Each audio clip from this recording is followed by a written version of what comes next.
Sa kauna-unahang pagkakataon, ipinasilip ang mga kaabang-abang na eksena sa pinakamalaking telepantasya sa GMA Prime, ang Encantadia Chronicles Sangre. Maghihiganti ako sa kanilang lahat. Wawasakin ko ang buong Encantadia!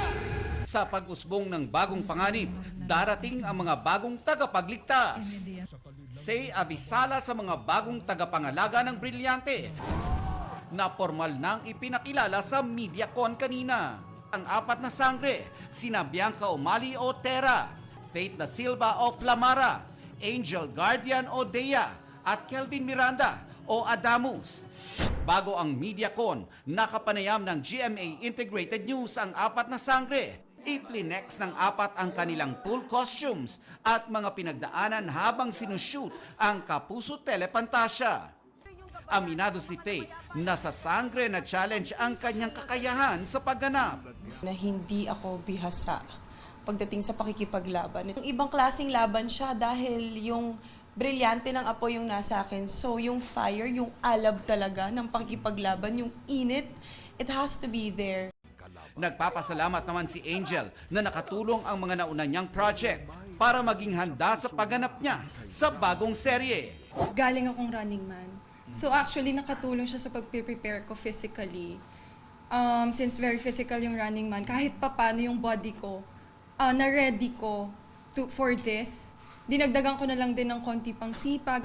Sa loob ng halos 2 taon, siniguro daw ni Kelvin na nasa tamang mindset siya.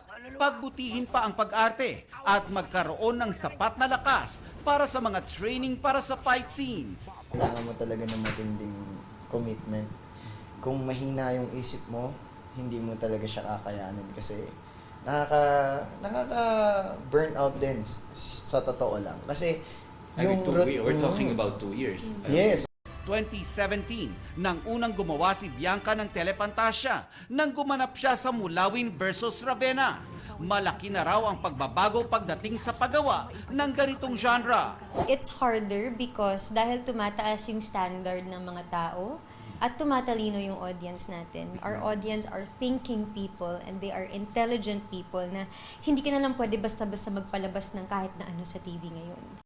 Ipinakilala rin doon ang iba pang cast members ng Sangre. Bahagi rin ng Sangre ang pumanaw na aktor na si Ricky Dabao. Sangre! Sangre! Binigyan siya ng tribute sa MediaCon. In remembrance of our beloved Mr. Ricky Davao, who was part of the series. Dumalo rin doon ang ilang GMA executives sa pangunguna ni OIC for GMA Entertainment Group, Cheryl Chingsi. Kinanta rin ni Limitless star Julian San Jose ang theme song ng Sangre.